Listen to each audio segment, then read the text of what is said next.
Hey, it's Chris Voss, CEO of the Black Swan Group. Today I'm going to discuss the top 4 no-oriented questions. You'll learn how to use them so that you can gain the upper hand in any negotiation. Stay tuned until the end of the video and be sure to like, comment, and subscribe. Now let's get started. Number 1, is now a bad time to talk? Look, this is a great way to get started on relearning a lot of your communication skills into the Black Swan method. And one of the greatest and simplest ways is to start with no-oriented questions in place of a question you ask all the time. And a question you ask all the time is, have you got a few minutes to talk? How many phone calls, how many interactions have you started out with, have you got a few minutes to talk? That's a yes-oriented question. We hate yes, we love no. And this is how you begin to make the transition and begin to take power. And I'll explain to you in a little while how just a switch from yes to no can probably increase your close rate at least 23%. So, instead of have you got a few minutes to talk, is now a bad time to talk? Now, there are only 2 answers to this question. This happens all the time. You only are going to get one of 2 answers. A person is either going to say, no, it's never a bad time to talk. What do you got? And you've got their complete attention, which is what you were after to begin with. Or they're going to say, yeah, it is a bad time to talk, but I can talk Tuesday at 2. If it is a bad time to talk, they always give a great time to schedule a call where, again, you've got their undivided attention. Now, what's the problem with have you got a few minutes to talk? Ask yourself, what do you feel when somebody asks you, have you got a few minutes to talk? All these things go through your mind. What do you want to talk about? Do I want to talk to you? How long is a few minutes? The point is that when all these things are going through someone's mind, they're not listening to you. So when someone says, no, it's never a bad time to talk to you, they've completely cleared their mind and they're prepared to talk to you. Now, what if they just say yes and they don't give you a good time to talk? I've seen people ask this on LinkedIn all the time. This is insane. How stupid is that? Do you really want to talk with someone when they've just told you it's a bad time to talk? You really want to keep them on the phone with you while they've just said they don't want to talk and it is a bad time to talk? That sounds ridiculous, doesn't it? Speaking of ridiculous, number 2, no-oriented question. Is it a ridiculous idea? Now, we ask this instead of, is it a good idea? We ask this instead of, would you like to? Is it a ridiculous idea? This is a question I use with Jack Welch, very generous man based on my interaction with him, to get him to agree to come and speak at the negotiation course I was teaching at the University of Southern California at the time. I go to a book signing. There are a long line of people in line trying to get Jack Welch to sign their book. Jack and Susie Welch are out on a book tour on their most recent book at the time, The Real Life MBA. They're signing books in LA. I want to go and get Jack to speak at the class. They're hustling people through the line. They're doing everything they can to keep you from talking to Jack while you go through the line for a whole variety of reasons. You've got maybe 30 seconds from the moment that you walk up to the moment they want you to walk away. This is not time to engage in a negotiation or a conversation. I walk up to Jack Welch. He has no idea who I am. I'm just another person at the book signing. And I say, is it a ridiculous idea for you to come and speak at the negotiation course that I teach at USC? Now he looks up and to the left and he gets this hideous look on his face. And he looks furious. And he just freezes with this look on his face. I get horrified. I'm afraid I've made him so angry he's had a stroke or something. He's getting ready to die. Finally, he looks down at me and says, this is my personal assistant's name. This is a Twitter account that we use to communicate with her. I will call her and tell her who you are. I think we're going to be in Los Angeles in the fall. If we are, we'll come in and speak at your course. This is one of the great things that a no-oriented question does. It triggers follow-on thought. While Jack was looking up and to the left, he was thinking through implementation details before he responded to me. This is one of the crazy things, the crazy advantages of no-oriented questions. Number 3, are you against? We use this instead of are you in favor of? Would you like to do? Does this sound like a good idea? Are you against? And then name whatever it is. One of the times this worked great was we were teaching the Black Swan team, myself and Brandon, we were teaching a Black Swan method to some people in the healthcare industry. One of the women in the room who worked on behalf of this healthcare company had been trying to get a head nurse in a particular hospital to implement a program. The head nurse had been adamantly against it. She was always saying no, no, no, no. This is one of the things that's interesting. People get into the mode of always saying no, and it's their automatic response. This is why no-oriented questions works. She wanted to test the idea to see if we could get no-oriented questions to work. She walks out of the room, she calls the head nurse and says, are you against? And then asked her to implement the program that she'd been trying to get the head nurse to say yes to for weeks. When she simply went from a yes response to a no response, are you against? The head nurse said, no, I'm not against it. And they made the agreement on the spot. She turned around and walked back into the room and said, you guys are not going to believe what just happened. She went out and got an agreement on the spot with a no that she hadn't been able to get previously for weeks. Now, let's do something crazy. Let's put the two of these things together. You'll find that people suffer, all human beings suffer from something known as decision fatigue. They can only make so many decisions in a given day. And they're beginning to run out of energy for decision making sometime after lunch in the afternoon, and they begin to get drained. So, a couple of years ago, I had an intern that only asked me what and how questions because he was horrified at doing something wrong all the time. He was just afraid to make a mistake. And he'd ask me what to do or how to do something in the middle of the afternoon. And I'd be like, I don't know, leave me alone. And finally I told him, anytime after 1 o'clock on any given day, don't ask me any questions unless the answer is no. And I'll be able to think it through. And then he could ask me at the end of the day, look, I'm going to do this. Do you want me to do this? And I'd be like, no, do this. And I'd give him an answer. I could give him direct guidance straight away. People can answer no-oriented questions even when they're decision fatigued. Now, how can I prove this to you? Several years ago, I had the pleasure of meeting Robert Herjavec. Robert Herjavec, very generous guy. Got introduced via an email, mutual friend. We go to lunch, steakhouse in LA. He happened to have an office just down the street from where I was living at the time. And it was my favorite kind of lunch. Free. He paid. Number one indicator of how generous a guy he is. Number two, I got 90 minutes with him.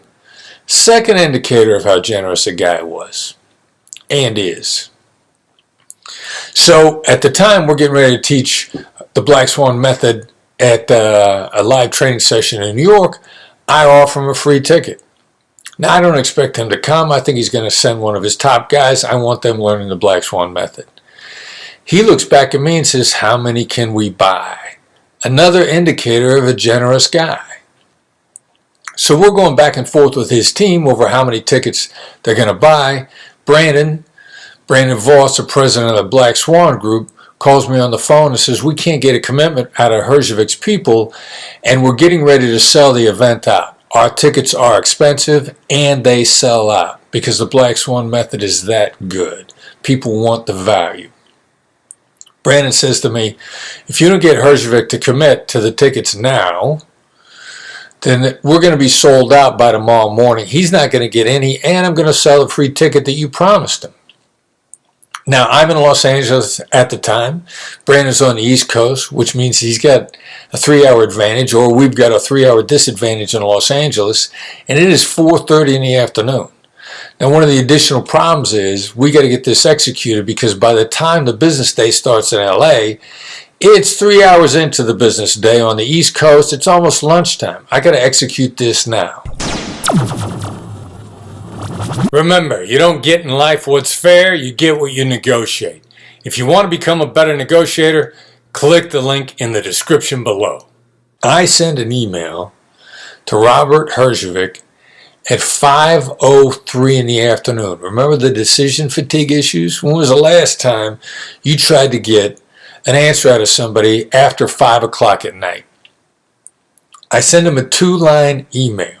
Number 1, is it a ridiculous idea for you to commit to 3 tickets to the event now? Second line, are you against paying for them before the business day starts in New York tomorrow?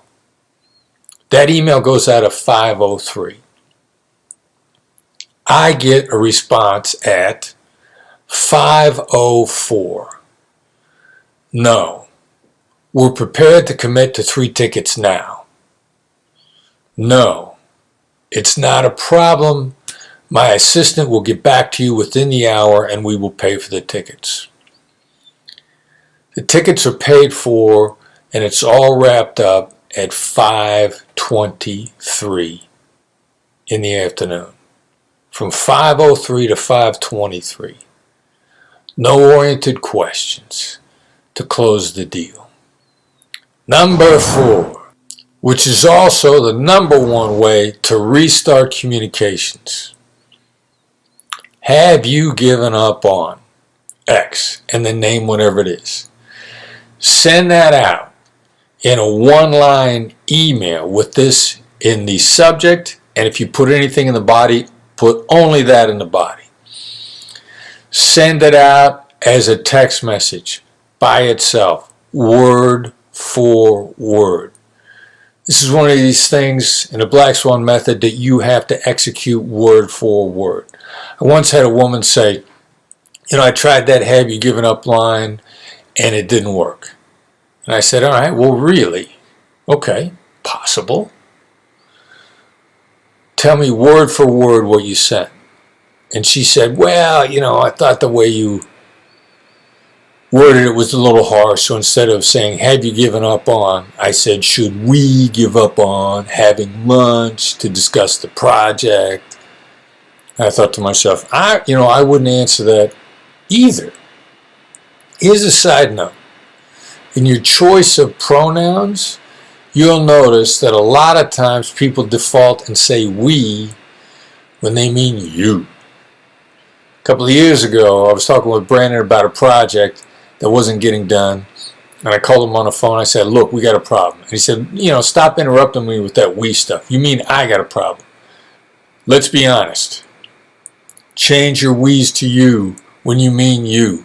The other side will actually appreciate it. But this is a common problem that people do in their pronouns.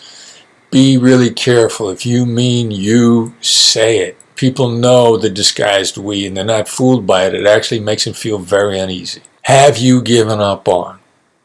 Now, context is important. This has to be something that's ongoing. I got to tell you, the Black Swan Group, I get emails all the time. First time email, somebody says, have you given up on doing business with me? Well, since I never started, I couldn't have given up. So I take this as a sign of a manipulative person. Already I don't want to do business with them. Many times, just to make the point, I'll fire back, yes. Because it was so out of context. So this is context driven. This has to be something that they have been working on for a while. Now we really got onto this line in the Black Swan team a number of years ago when we were teaching negotiation at Georgetown. And one of the students in the class, and I mentioned this in the book, Never Split the Difference, brilliant student at Georgetown. He's working on a Republican fundraising committee. This was several elections back. I think it was the second Obama election. And they're doing dialing for dollars at night. What's dialing for dollars at night? They call people on the phone. They ask them 3 yes-oriented questions. supposed to be tie down, supposed to be the yes momentum, then you ask for the money. Theoretically, the way this nonsensical theory works is that people got to say yes to the last question. Everybody's been hustled and conned by this. Believe me, they don't have to say yes to the last question.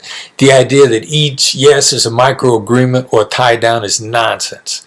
However, it's really common in the real world, and a lot of people do this because much of the real world is monkey see, monkey do, and this is caught on. Well, he goes in that night and he changes the yes-oriented questions to no-oriented questions. And the first question was, of course, would you like to take the White House back in November? So he changes it to the no-oriented question, have you given up on taking the White House back in November? They ran the no-oriented script side by side to the yes-oriented script that night in the morning. They had a 23% higher success rate with the no-oriented script, 23%. What happened with the committee that he was working on? They came in that morning and they looked at the results and they said, don't ever do that again. That was a fluke. That's not the way we do things around here. Have you given up on? It's got to be driven by something that someone has been working on. Here's something else that's important for you to remember in this. If they've gone silent on you, if they're ghosting you, and this is the response for when someone has gone silent on you, when they're ghosting you, this one line will restart your communication. It will work, and it is a one-shot reset. What's important to remember? Remember this phrase. The system you're employing is perfectly designed to give you the outcome that you've achieved. Your communication system with the person who's ghosting you is perfectly designed to get them to ghost you. You cannot go back to the same approach that you had that led up to them going silent on you, them ghosting you. You cannot. I gave this advice one time to a woman who was selling an investment fund, shares in an investment fund. She was having trouble getting a man to get back to her that she wanted to make the investment. And I said, look, send this out, send this text out, he'll respond. She's like, fine, he's not getting back to me, but I got nothing to lose, so I'll go ahead and try it anyway. The guy responded, and she went right back into her sales pitch that led him to ghost her in the first place. And that was the last time she ever heard from him. So don't go back to the communication system that you were using. Now, why did they ghost you? Because the communication was ineffective. People continue to communicate if it's effective, if it's working for them, if it's moving their agenda, if it's helping them get to their goals. So one of two things has happened in the midst of this communication. Number one, they've lost all power and influence on their side of the table. They're embarrassed to tell you about it. You have to take that into consideration. Number two, you're not listening. You're pitching, you're selling. If you were listening to them, they'd still be in touch with you. If you were listening to them, you'd have heard the hints, you'd have perceived the signals that they were sending out to you about whatever the problems were, that they're losing power and influence in their company on their side of the table, or that you're not listening. You have to take this into account before you restart the communication. The most likely thing for you to do after you've restarted the communication is to summarize the situation from their perspective. You want to reestablish productive communication. You want to establish rapport. You want to get them bonded back to you to continue to find out what's going on. You got to get a that's right out of them. Do a great summary. Summarize the communication from their perspective. Summarize the negatives. Stay away from your sales pitch. Stay away from your value proposition. Get a that's right out of them, and you will have fully reset the communication. This is basically, it's a bear trap at the end of that rainbow if you're on the yes path. And so what's our alternative? Our alternative is No-Oriented Questions. All of you that have read the book have seen this. You have some feel for it. And so real quick, I'm going to share a short story with you. Some of you may have even heard this on Chris's keynotes about dealing with Jack Welch. So Jack's in LA several years ago. While Chris is living in the area, he and I at the time were actually teaching a negotiation course at the Marshall School of Business at USC for the graduate program. He goes to a book signing to see Jack. Oh, and if you don't know who Jack Welch is, obviously he's an author. We're talking about Chris going to a book signing to get an author from him. But he was a huge businessman. He's not with us anymore, but he ran GE in the 80s and 90s, turned it into one of the fastest growing companies in the United States. He was actually named manager of the century in 1999, which I don't know if there's a higher accolade than that. And he developed this rank and yank system at GE and was also adopted in many other places in the corporate world, which essentially means you don't hit certain standards, you're gone. There is no second chance. You got a standard to meet. You don't get there, we're going to roll you out and bring in somebody that can't get the job done. So very big guy, philanthropist, author. A lot of people look up to him and follow his doctrines as a businessman, even still today. So Chris is at this signing. He wants to see if Jack will come teach at his class at USC. Now, if you know anything about book signings, you got about 5 seconds with the author. Security's job is to keep people moving through. Chris doesn't have time to have a full conversation with Jack, do an accusations audit, do a summary, label and mirror his responses. He doesn't have time to do any of that. He's got to do a quick hitter, and it's got to be emotionally intelligent, and he's got to do it now. And so he walks up to Jack, and if you've heard the story, you know that he says, "Is it ridiculous for you to come speak at my class at USC?" And as the story goes, Jack gets a very intense look on his face, looks up and to the left and just kind of freezes with this very angry look. In that moment, Chris thinks to himself, I just killed Jack Welch. He's an old guy, and he's so angry at my question that he's actually having a stroke in front of me, and he's going to drop dead, and security's going to drag me out of here by my ankles, and I'm going to jail. And after about 10 seconds of this intense look, Jack looks back at Chris, and he says, here's a Twitter handle that's private that only people use internally in my company. My assistant actually runs this as me. I'm going to let her know that you're going to reach out to her through this Twitter handle so that we can keep in touch. And I think we're supposed to be back in LA in the fall. This is sometime in the spring of that year.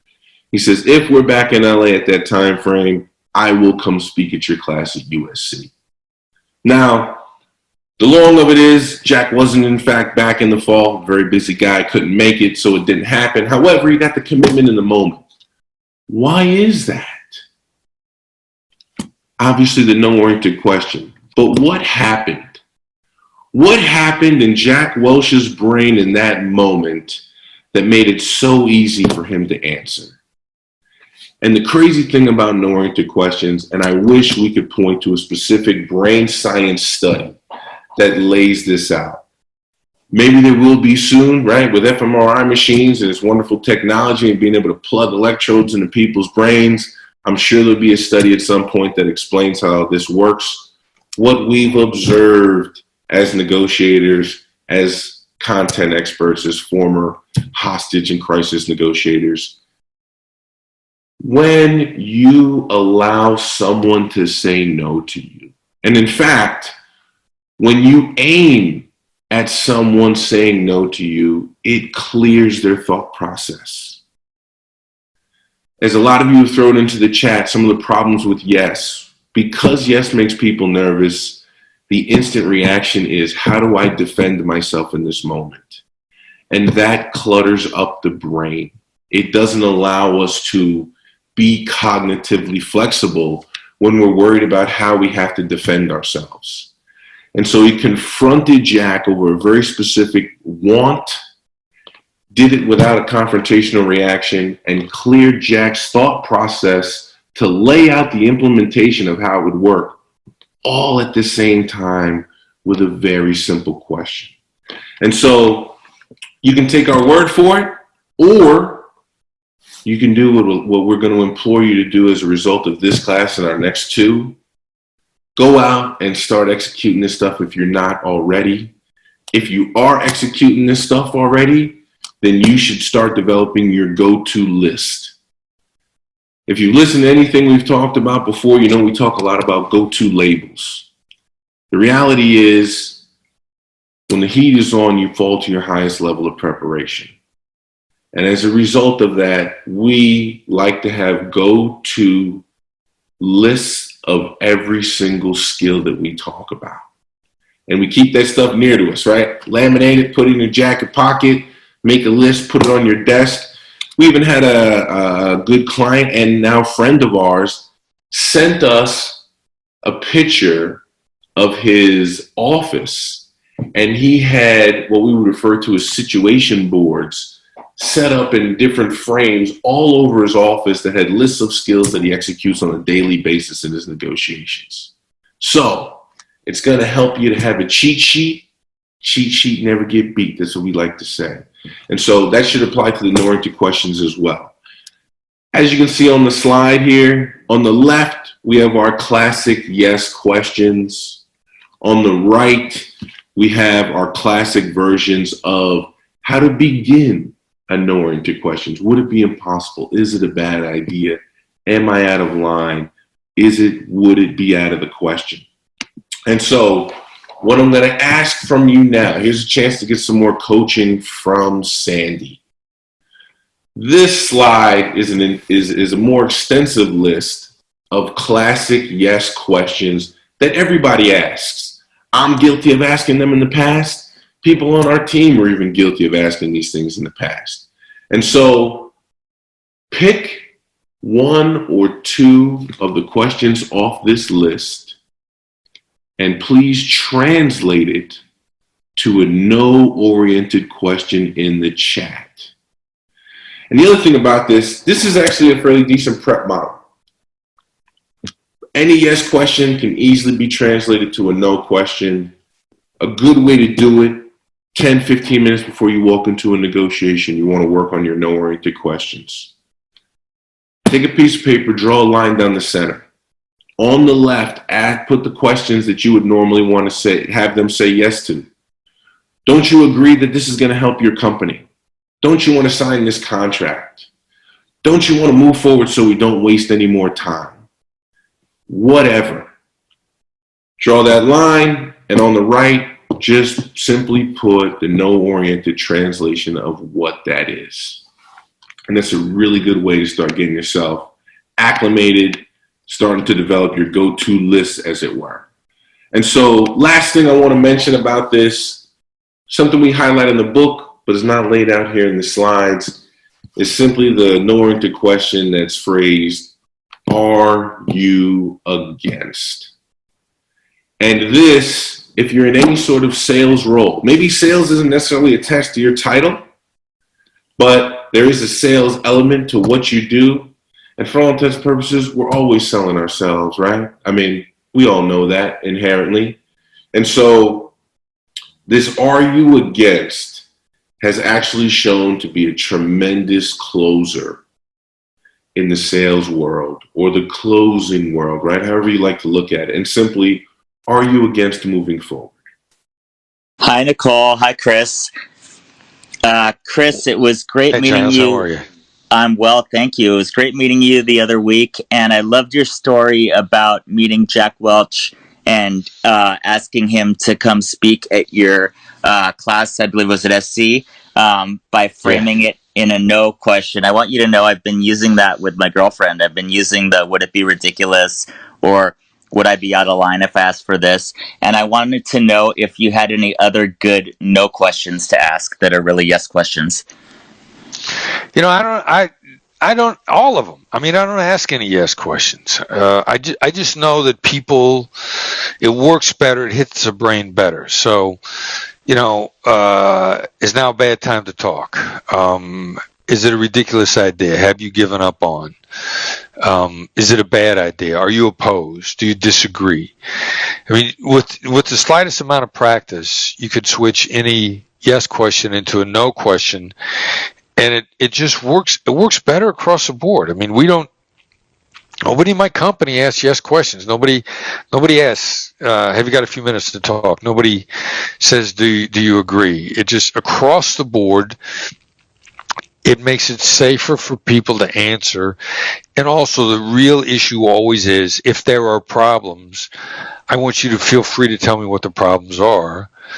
And you're going to feel free to tell me those problems after no. So, with just a little bit of practice, and it takes practice. All of these are get your practice reps in the low stakes conversations, and pretty soon the stuff starts flowing out of your mouth. A couple of weeks ago, I'm making a pitch in a hotel for a room upgrade, and they don't got any room upgrades. But I've worked so much on NoOriented Questions, and because I am pushing this guy hard for something extra that I'm not paying for. And finally, I says, well, is it ridiculous for you to make it up for me at the bar? And he's like, no. And he goes and gets a bunch of free drink coupons for the bar. So, NoOriented Questions is a great one to practice. You'll find it'll bail you out when you're trying to get free drinks. Love that. Thanks. So, because you can use there are a few phrases that are really go-to for NoOriented Questions. So, would it be impossible to? Would it be ridiculous? Would it be out of the question? Those are three really good go-tos. If you want to make it a little bit more specific, so for example, say that you have to move a meeting. This happens to me a lot, right? Then you say, would it throw off your whole, I know you're already busy, would it throw off your whole schedule if we move this meeting? So it's almost this opportunity again to express understanding, to express hey, I know you're busy, this might throw everything off. So you can even phrase the question in that way, right? Or something I really like to do is, would it be really difficult to? Or would it be bothersome to? So you can use whatever you think, they might feel like this is annoying, or they might feel like this is going to be really problematic for them. And so then you say that in that NoOriented question. It's almost like a way that you can kind of address whatever it is that they're going to feel within the NoOriented question, essentially. So it makes it feel kind of gracious because you've thought about this. You've thought about, how is this going to impact you? Instead of just making an ask and making sure they do it, you're thinking about, okay, this is going to impact this person in this way. Mm-hmm. And you express that, and then they're even more likely to want to do what you're asking, essentially. It also, depending on the kind of question that you're asking, and some of the things that Davey was just saying kind of fall under this, makes the other side feel like the decision to do the action was theirs.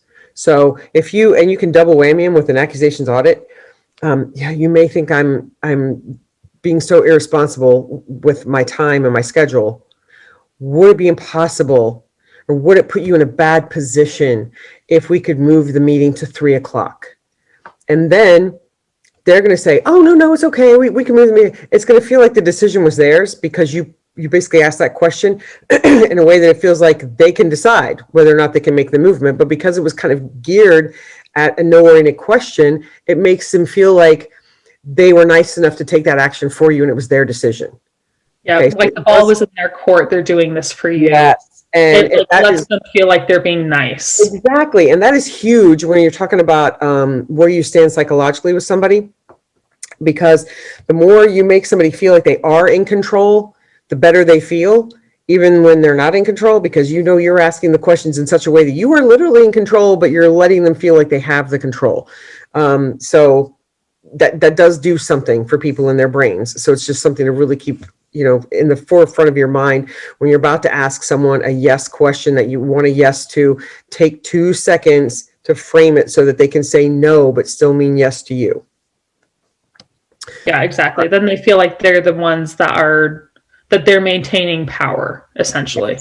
Yes, because no is a powerful thing to be able to say to someone. Why do we use the no-oriented question?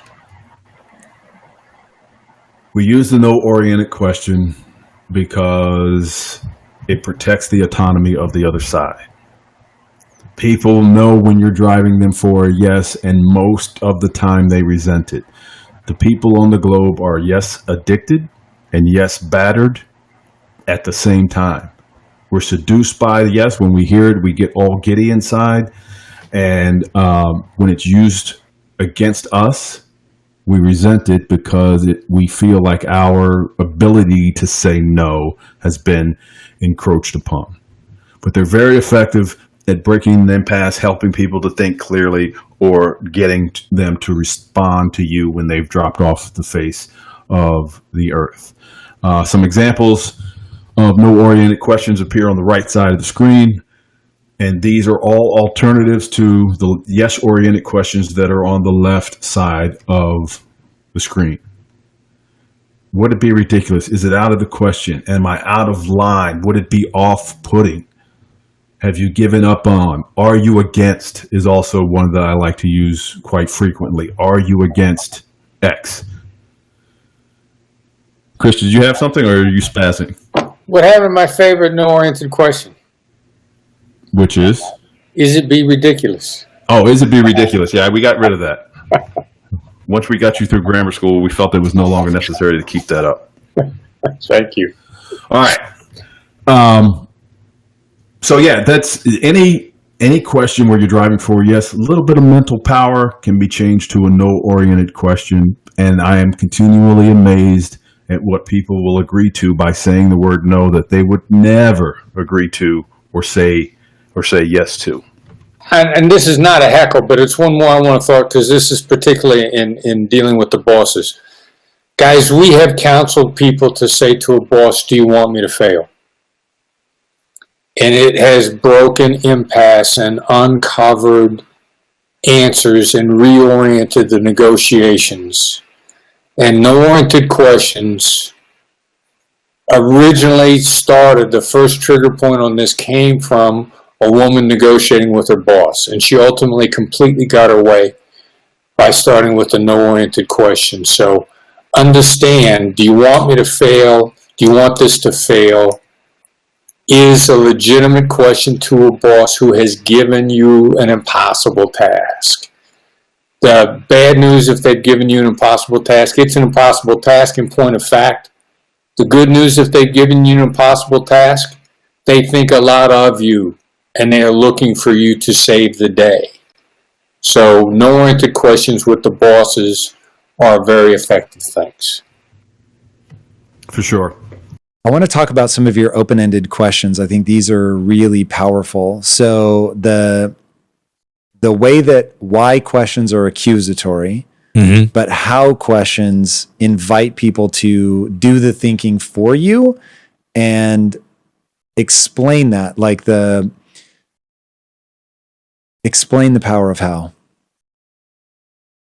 Yeah, to use Kahneman's phraseology, it triggers slow thinking or in-depth thinking. Because it's logistical? Yeah. How largely is implementation or logistical? How's this going to get done? It feels deferential. So I'm going to kill these motherfuckers if you don't give me $20 million right now. And you say, how am I supposed to do that?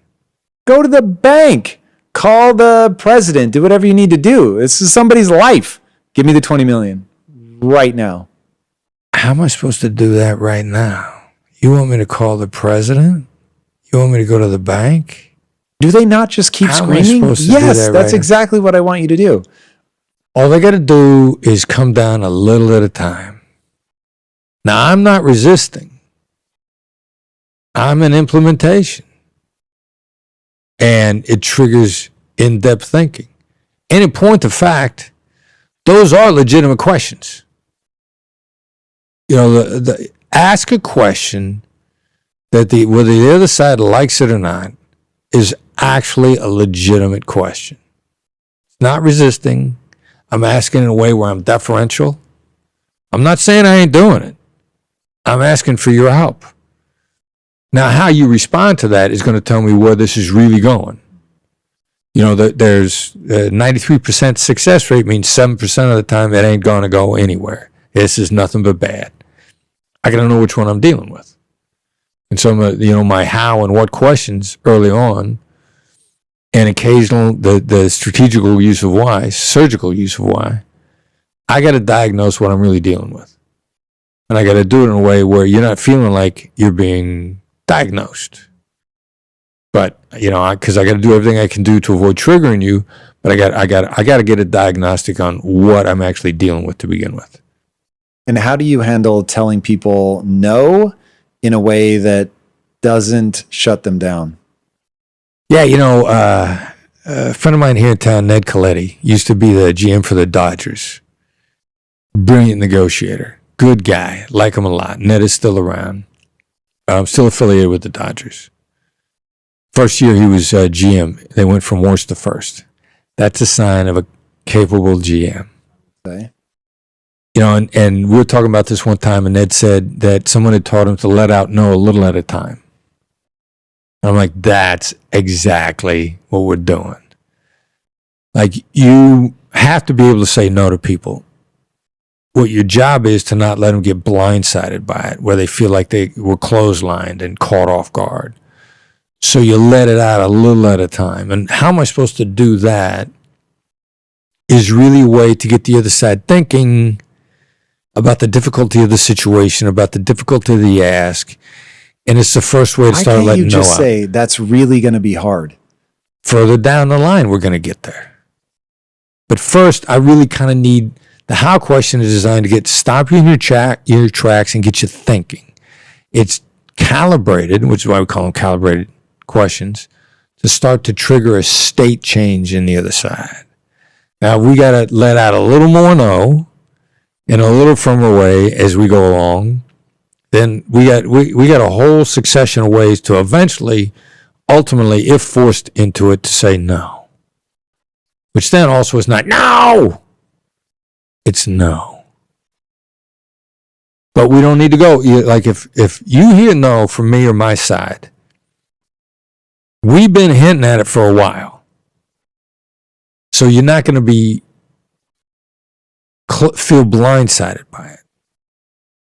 And we're going to continue to demonstrate collaboration. Because I don't want to go all the way to no. If we're talking, there's a reason for us to talk. The adversary is a situation. So if there's a reason for us to collaborate and talk where we can both be better off, I also don't want to let out no too quickly because there might be a better way, and I want to discover that. So let me start telegraphing that there are problems here, inviting collaboration, see if we can tease out a solution before this thing goes down the tubes. Have you ever had a negotiator or a hostage taker give you an answer to something that you were like, I actually don't have a rebuttal to that. We should try that. Not yet. Yeah, I'm running these scenarios through my head, and I'm like, what would I do if they offered a suggestion? I'm like, yeah, actually sounds, maybe we should try that. How do you, because there are scenarios where you end up paying apparently $20 million. Well, we first of all, it wasn't the U.S. that paid that or anybody on the U.S. side. So the U.S. would never do that. Correct.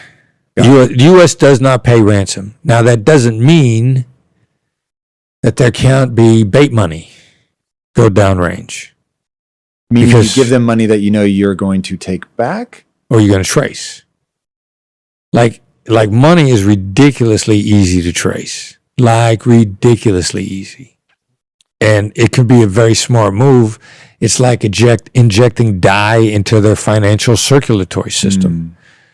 Where are they buying weapons? Who are they paying safe houses for? They got a larger criminal network. Terrorists are not supported by the Red Cross. They're supported by a larger criminal network of illegal arms dealers and illegal this and illegal that. And you want to know who they're buying their guns from. And the best way to find out who they're buying their guns from is to give them some money that you could trace and find out where it goes. Follow the money, as they said a long time ago in the Watergate scandal. That's a tremendous investigative tool. And if there was in 2000, that was exactly what happened, because there was a criminal gang out of Ecuador that had been taking hostages on oil platforms every year about October. And they were a combination of former terrorists and criminals. And so the third time it went down, a payment was made, because if they'd assaulted the oil platform, they'd only got the kidnappers, who were the lower end of the food chain. But they made a payment, and they ended up dismantling the gang in its entirety, and they never hit again. Oh. Over 50 people were rounded up. Because they were tracking the money. Tracking the money. The whole organization was dismantled as a result of the ransom payment. So it became a great way to take out a criminal organization that had been operating completely freely prior to that. And a rescue would have only taken out the bad guys on a platform. It would not have taken out the whole organization. They took the whole thing down, and these guys never resurfaced as an organization again. So going back to the magic words that you use as a negotiator, why is getting them to say no more important or better, much better, if I remember your words correctly, than yes? Yeah, it's shocking. And a friend of mine that I'm flattered that we're acquainted, Andrew Huberman, Huberman Labs podcast. Know him well. Amazing guy. Brilliant neuroscience stuff. Met him for the first time recently. We're sitting down at lunch, and I'm like, all right, so I don't know what the neuroscience behind this is, but people feel safe and protected when they say no. They feel better. They're more likely to collaborate. And then plus we know. So weird. The other thing that's crazy that we know for sure is, like, when you're exhausted mentally, you could still say no. But yes is hard. Yes is hard, or even answering how. Like, if you're tired, and one of my colleagues did this to me recently, and I could instantly tell the difference. They wanted to follow up with me when I was exhausted, and I knew that if they'd asked me, "What are you thinking?" What? Great question. Trigger deep thinking. I didn't have the mental gas in the tank to answer that question. But they answered me a question that was built around no, and I went boom, boom, boom, boom, boom. I laid it all out. And I was like, wow. I don't know how that happens. I just know it does. And we've seen time after time, if I need to close a deal at all, especially if I know that you're tired, instead of saying, do you agree? Do you want to do this? Are you in favor of this? I say, do you disagree? Is this a bad idea? Are you against this? Is this ridiculous? And you'll either go, no, let's do it. Or you go, no, but here are the problems. And you'll lay them all out for me. And feel no obligation, which means you're going to lay them out to me honestly. Like if I say, do you agree with this? You're going to afraid to say yes, but here are the problems, because you feel that yes is an obligation. And you're going to be worried about digging yourself deeper in by saying anything after that. But having said no, you feel you have no obligation. I think it might be that simple. So you will lay the rest of the stuff out, not being worried about digging yourself into a hole. It's really interesting that some part of our brain is tracking even though it's not like obviously a contract, but that some part of our brain is like, yeah, we've just agreed to that, and now I have a sense of obligation, and they have the right to like take me to task on it. It's very interesting. Yeah, yeah. And we stumbled over that one by accident, and it is just the good and the bad about getting people to say no is it makes such a huge difference in all interactions that sometimes that's the only thing somebody learns.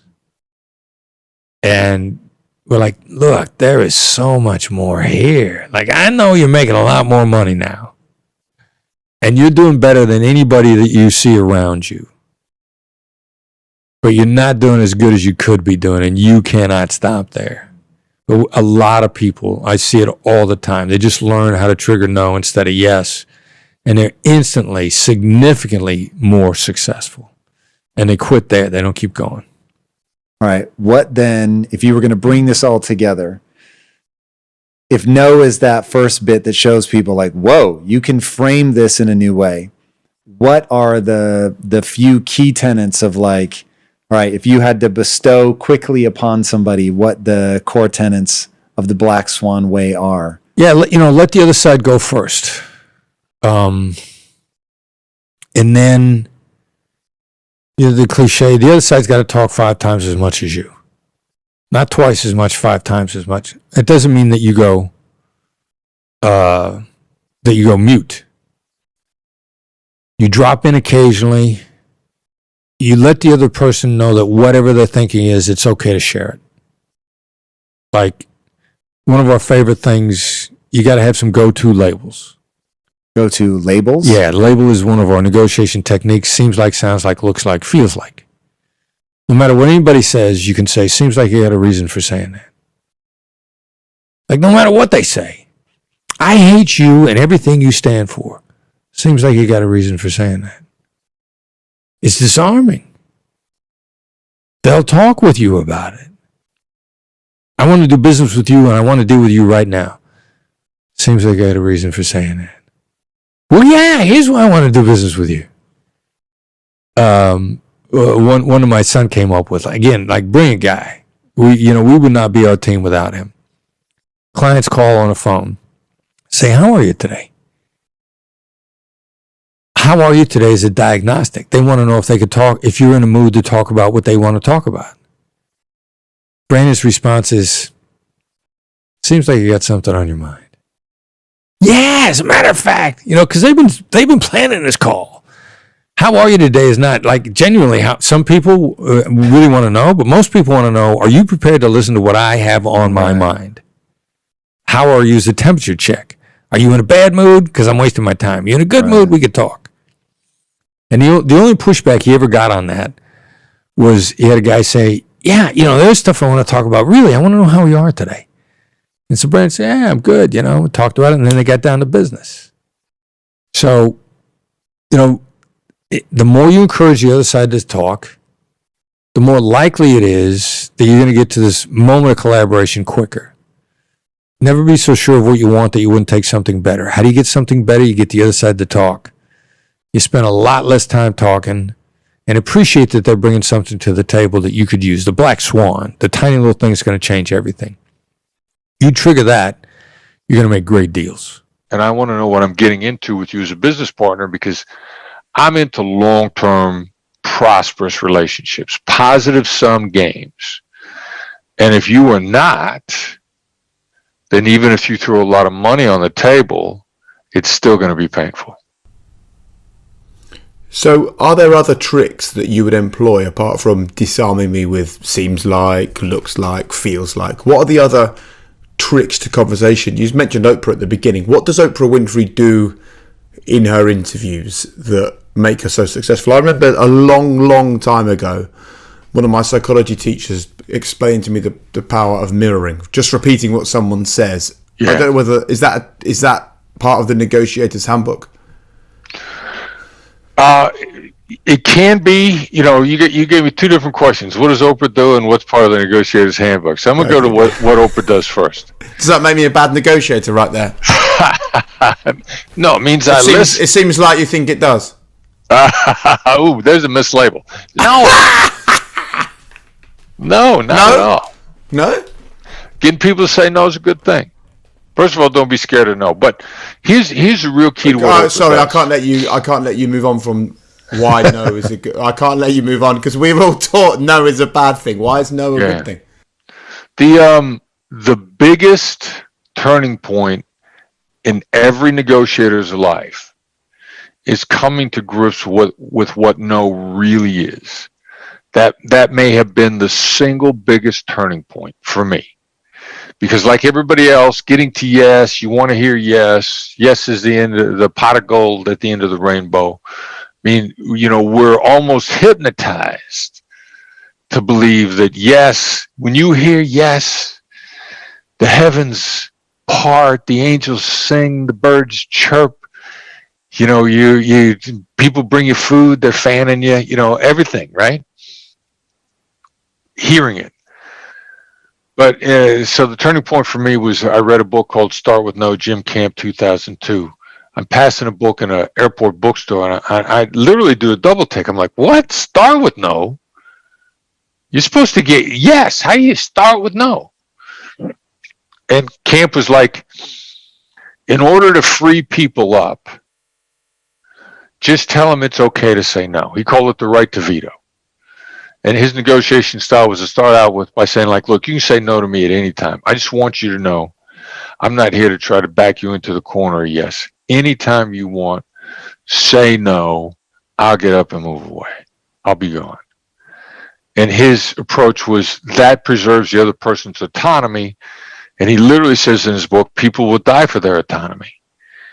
And I'm reading it, and I'm going like, no kidding. That's why we have hostage negotiators in the first place. We had SWAT teams. We didn't have negotiators. We just surround their house and tell them to come out or get killed, which was taking away their autonomy. And law enforcement globally were killing people who would rather die than give up their autonomy. They were caught, they'd come out guns blazing, but after a while we'd be like, all right, so we know this dude came out shooting at us, but he was just some poor slob that had too much to drink and got upset and mad at his wife, and she called him names and ran out. Did this guy deserve to die because he drank too much and he was unhappy? Yeah, it was a legally justified killing.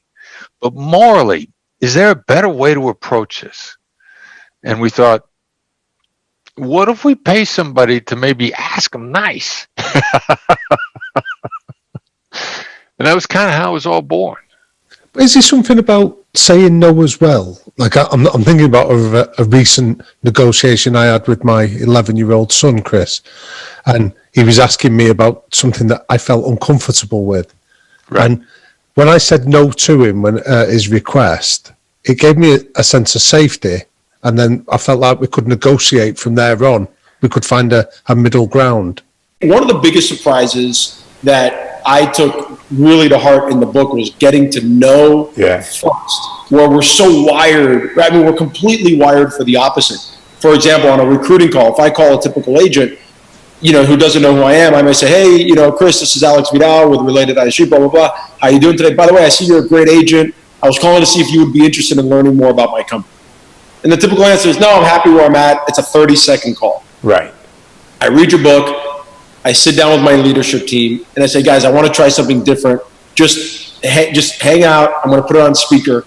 So I call Chris, and now Chris answers the phone. And I say, hey, Chris, this is Alex Vidal with Related ISG International Realty. How you doing today? Oh, I'm doing great. How are you? I'm like, oh, man, I'm doing great. I already know you're a great agent, just the fact that you even picked up your phone to begin with. And they start laughing, because realtors in South Florida never answer their phone. So then I follow up and go, let me ask you a question. Do you want to make less money this year than you did last year? And they say, no. And I'm like, no, of course not. Of course I want to make more money this year than I did last year. Oh, it sounds like you want to make this your best year ever. I do. Well, that's why I was calling. I want to show you how my brokerage can help make that happen for you. And I got the no right away. And then you got the no out of the way, and I followed it up with, the mirroring and the labeling and all that. And it was very interesting. My average recruiting call went from 30 seconds to 10 minutes. Wow. And just using that opening line, and I don't care, I'll share it with my competitors. It doesn't really bother me. They're spewing out information, literally using the mirroring and the labeling. What is it about people's need to want to say no? And what are the benefits of getting that no out of the way first? Yeah, we're conditioned. There's some conditioning out there that we got to recognize. It's just true. Yep. So we've gotten conditioned that every time we say yes, somebody's trying to lead us into a trap. Somebody's trying to get us to say yes. The momentum selling says each yes is a tie down. A tie down takes away our autonomy, a basic human driver of what we are as human beings. Not what we are as males or females, not what we are as Westerners, as human beings. And this is about human wiring. You can't point to a civilization in the history of mankind that was content as slaves. It's driven us since we crawled out of the swamps. So these tie downs take away our autonomy and immediately begin to diminish rapport as we take away somebody's autonomy. And so we've been conditioned that if somebody's trying to get us to say yes, we're under attack. we've also conditioned ourselves is when we say no, we've just protected ourselves. We've just done something to preserve our autonomy. We're safer every time we say no, which is why so many people's default answer is no, not because they thought it through, but they've conditioned themselves, which means they feel safe when they say no. There's a neurochemical response. Sure. The chemicals that you feel when you say no make you feel safe and secure. Consequently, you're more willing to listen.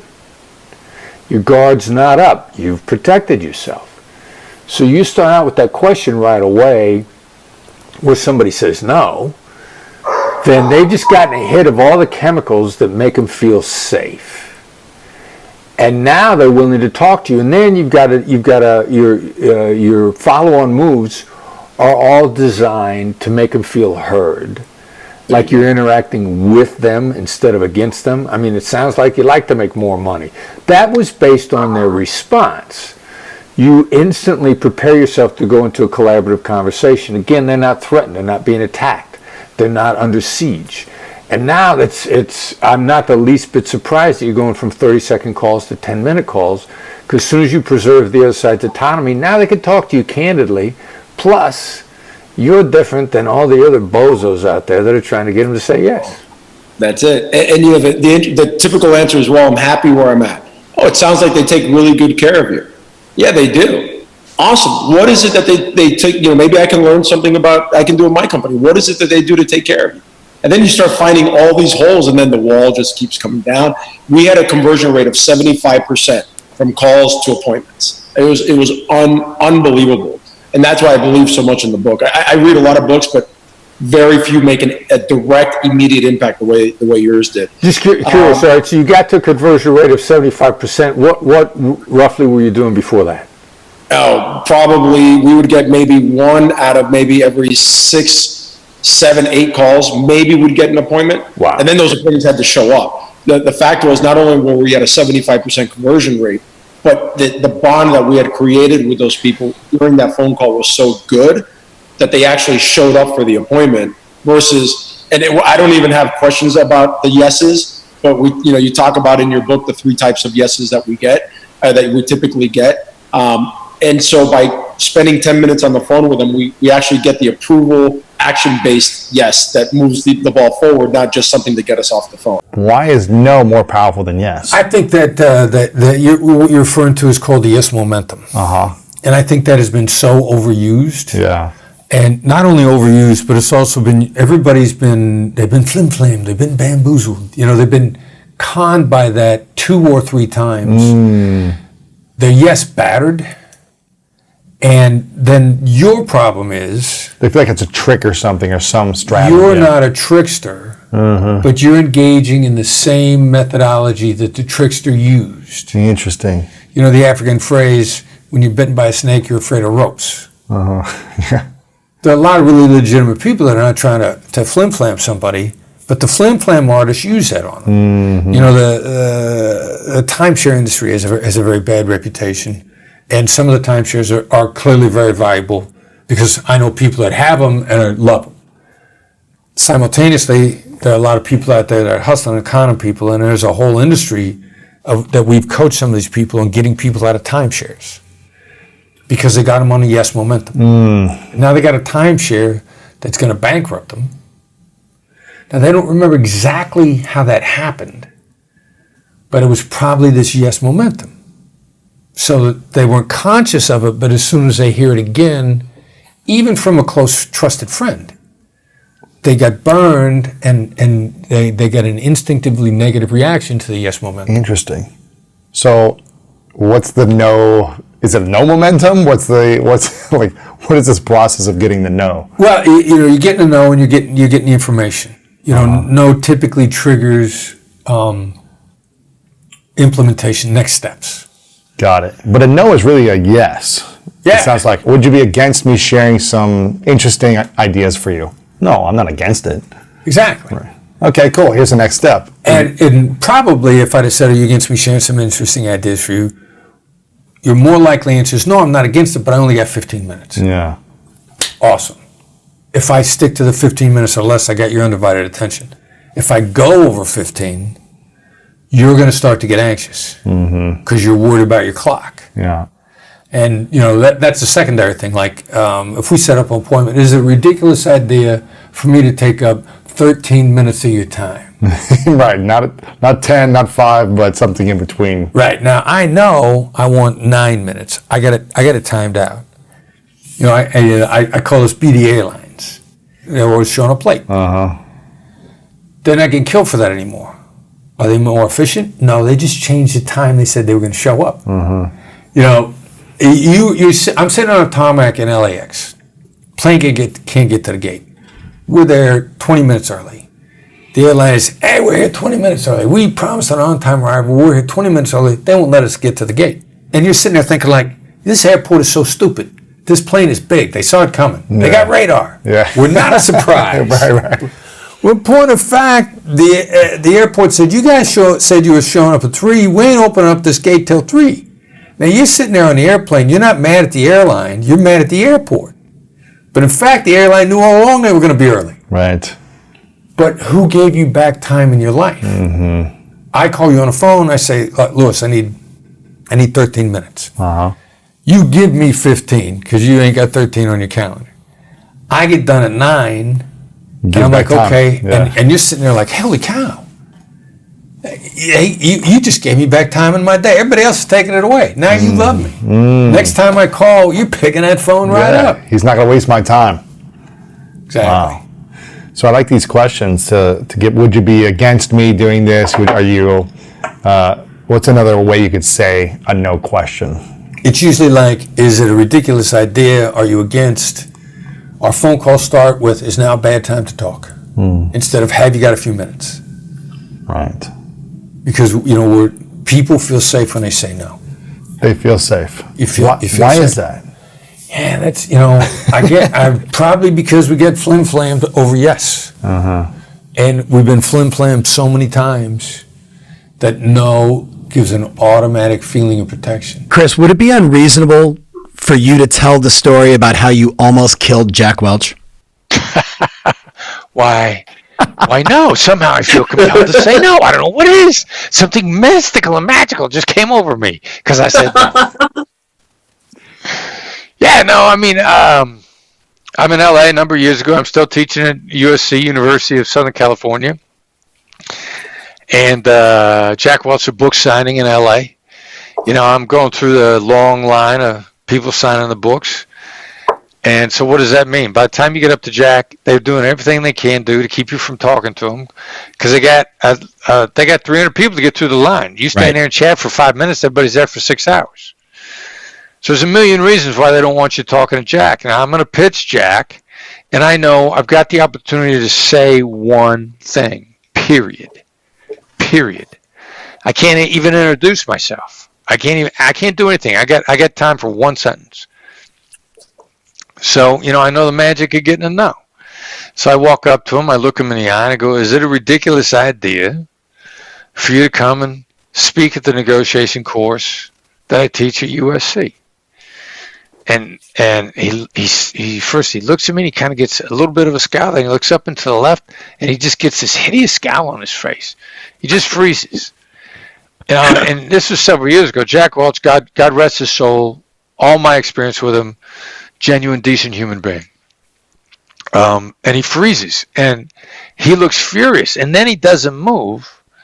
And my first thought is he's so angry he had a stroke and he died. And he's going to fall over dead right in front of me because he doesn't move. And then, then I think, all right, so he's not dead, but he's furious and he's going to have him throw me out. But then after what seemed like an eternity, he looks back at me and he says, this is my personal assistant's name. This is a special Twitter account we have set up to communicate with her. I will call her and tell her who you are, what you want. I think we're going to be in Los Angeles in the fall. If we are, we'll come in and speak to your class. So not only did he process a no, but he thought through the next 4 or 5 steps for implementation. And it was done. Boom. It went that quickly. So I was watching your reading. I forget which one it was. First of all, thank you for telling that story, because I probably listened to it 3 times, and every time I listened to it, you could see Jack's face just like right in that moment, and probably his wife next to him like, "You're killing my husband. What the hell is going on here?" It's a great example, though. So many of our clients deal with these situations where they need to ask a better question, right? Something that no one else is asking. Everybody's saying like, "Hey, would you like to know the new value of your house?" Everybody's saying, "Hey, if I can get you a price, would you be willing to X?" Right? Like, everybody's doing that over and over again. And if you're out there and you're listening, you're doing that, and you're getting terrific results, just fast forward on this audio message. Otherwise, listen up. You once said, I want to say there was like 4 different openings, I think it was, to the no question. Is it ridiculous? Would it be unreasonable? Is that the pattern? Or were there 4 specific questions? Well, I think there's probably about 3 or 4. If I may, I'll put in an ad for our YouTube channel, because I know I've got a video up. The top 4 NoOriented questions. That's what it was. Where I kind of walk through it and what they are and what's behind them. And the other thing to do also is, if you just write down, are you against? Yeah. You disagree? Would it be ridiculous? And then you while you're writing, you're going to think, well, could I say it this way? As long as you're intentionally attempting to trigger a no. Yes. You will begin to figure out other great ways of putting it. Now, some of them are context driven. One of the key ones, which is for restarting conversations with people who have stopped talking with you, is, have you given up on working with me? Have you given up on X, Y, or Z? Now, we find like not only will the other person respond, but in a ridiculously short period of time. Like, that has the highest compliance rate of anything, and quick. Like, as a general rule, like when I send that questions, if I'm sending a text, I know that they're going to see a text right away. Have you given up on the project with the Black Swan Group? I'm going to sit there and wait, because they're going to answer within 3 to 5 minutes. Now, context, situation drives strategy. If this is your opening line, then that question is probably out of context. Good point. Right. And that's a great way for that great question to now create dissonance in me and erode trust. So when I get an opening email, and I know how effective this email is, like, have you given up on taking me on as an intern? Or have you given up on looking at my website? When I've never gone with these people, and I have never started, I either delete that email, or occasionally I'll respond because I suspect that it's somebody I can't trust, and they will let me know in their very next response. They'll confirm to me that I can't trust them, that they're trying to take advantage of me. Yeah. And that one is so effective that the people that you can't trust have picked up on it, and they're looking for mechanisms, not because they're trying to work with you. They're looking for the hacks to take you to the cleaners. So if you get that question out of context, wait a minute, I never started with you. How could I have given up? It's a bad sign. Yeah. Chris, I'm sitting there thinking, you ever mess with cold callers when they call you? Could you imagine calling Chris as a cold call? I will tell you, everybody on my team, when we get hit with a bad cold calling script, right? We'll take if we got time on our hands. I realize that some poor schmuck's probably just starting out. It's a tough job. They're just doing what the boss told them to do. We'll try to correct them. I'll jump in and we'll be looking to give a short tutorial. This is your lucky day. You're going to get educated. We could tell that, You could tell from the tone of voice. Was some kid starting out, somebody trying to make a house payment, somebody in a bad place, and they were just taking whatever work they could get. Right. So I'm like, all right, I'm gonna give this guy a break. They probably won't hear me now, but I'm gonna say something that'll get them to reflect back. So if they're learners, when they move on, then they can get better. It's so funny you say that. Shout out to Hanan Levine, if you're listening right now, from Orange County, California, who, get this, Chris, he cold calls me at my house. He's working for some silly company. It was not in the real estate business. And he was so smooth, so authentic, so humble that I was like, tell me more. Like, what? And then I remember, like, 5 minutes into the conversation, literally 5 minutes in, a cold call. I'm a busy guy. And I'm like, this guy is so good. I'm like, where do you work? Like, he's like, I told you the company. No. Where do you live? He's like, I'm in, like, Fullerton. I'm like, listen to me. I don't know what you get paid, but I'm willing to bet I would pay you more. I recruited the guy. He worked for me for 5 years, crushed it with me, then went into real estate and killed it. So I love that. I love that you would actually take the time. I know everybody's busy, but if you actually took the time to help that person, like, that makes my heart sing.